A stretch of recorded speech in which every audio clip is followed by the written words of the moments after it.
But I know it doesn't always work that way. I know sometimes that we go to God and God says no, sometimes God says not now, sometimes He says wait. But sometimes when we go to Him, He just wants to test us. As He did Peter there in the eyes of that storm the Monty just read for us.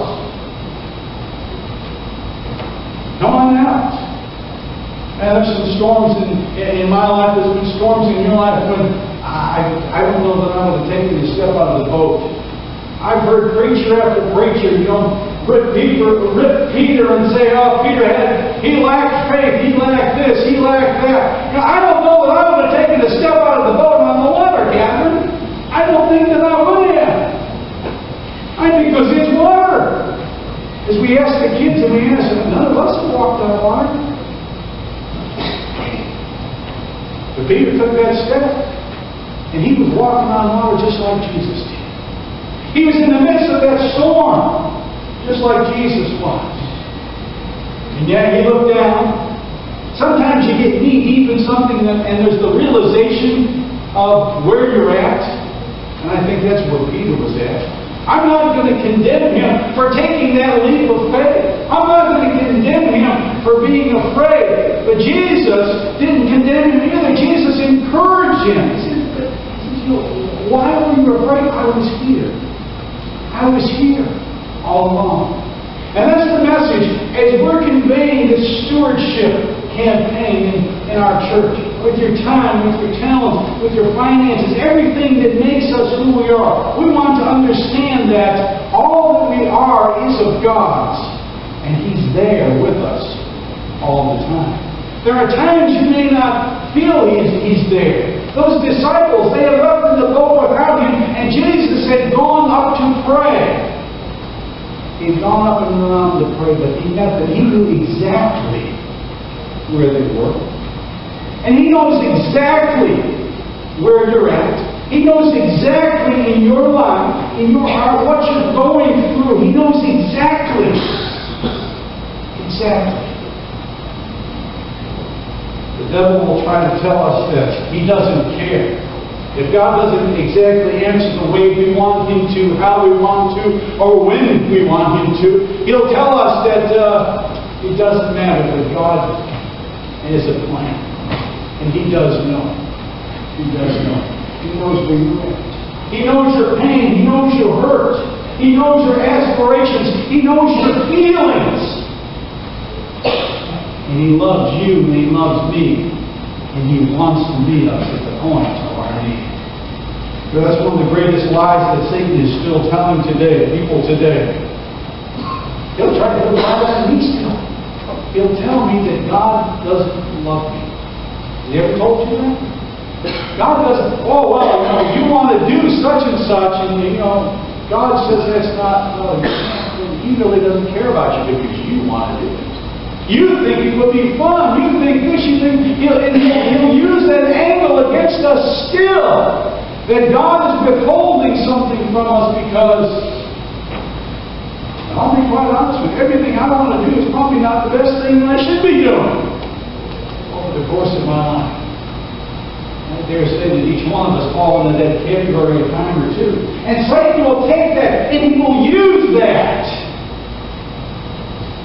He'll use that to try to draw us away from the one who loves us the most. For God sent not His Son into the world to condemn the world, but the world through Him might be saved. Might be saved. This hurricane has come ashore here in North Carolina. We had a very extended family right there in the Wilmington area, and they were okay too. They pretty much lost their whole house. As they were saying, it's stuff. It's stuff. It's insured. We can buy it back. We can rebuild it. It's stuff. And by going through this, basically we will be stronger. There's others who have lost their lives.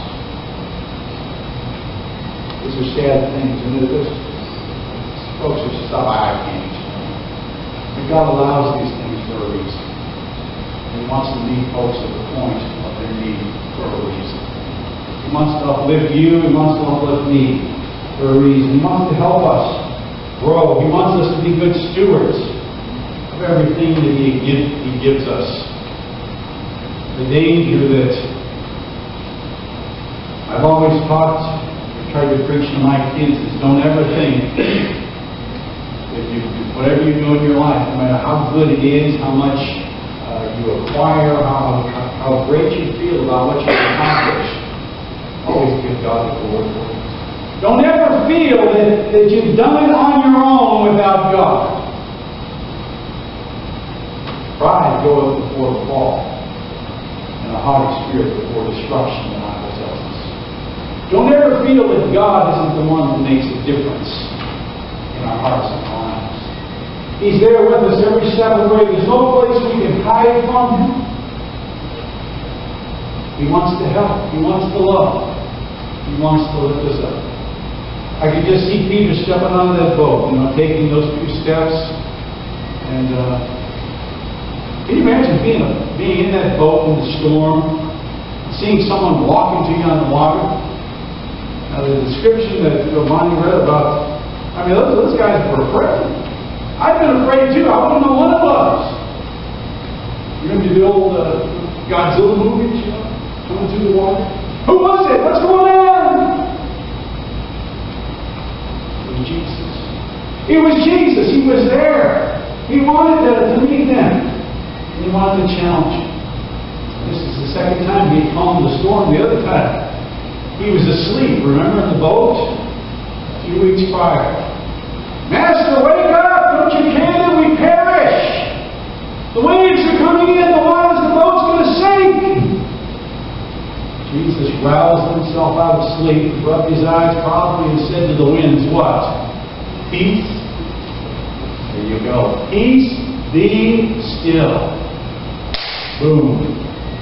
The wind ceased. The waters calmed.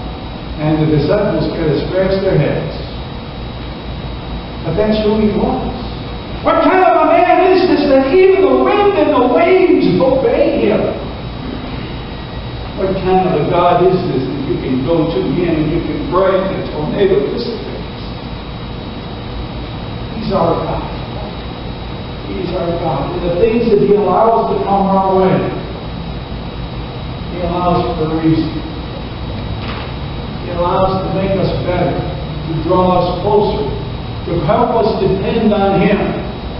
Wendell Becker never wants to think and feel that he's done anything on his own. Every good thing that I have ever done or will do, I want to give God the glory for it. It's all about Him. And I always want it to be about Him. And as we contemplate what we can give back and what we can do for God and how we can plan forward for God, for our church and for our community and for the lives that we hope and pray we'll be able to touch going forward. As we commit to stewardship, let's commit our hearts to the God who loves us, the God who has given all, and the God who just said, extends His hand and says, just trust me. Just trust me. Your time, your talent, your finances, just trust me. Just trust me. And I'll make it okay. Do you know that God this morning? Is He your Lord? Is He your Savior? If there's any element of your doubt that if you died yesterday, that you'd be in heaven today, see me after service. I'll take God's Word. I'll take this Bible. And I'll show you page by page, verse by verse, how you can know you're a child of God. Maybe you need to draw closer to God today. This altar is always open. You can come here anytime and pray. Before service, after service, during service, you want to come up here right now and pray. We'll just walk around you. You pray, you take up your business with God. The opportunity is always there. Know Him, trust Him, love Him, make yourself available to Him. And God will reveal blessings that we just cannot receive. Amen?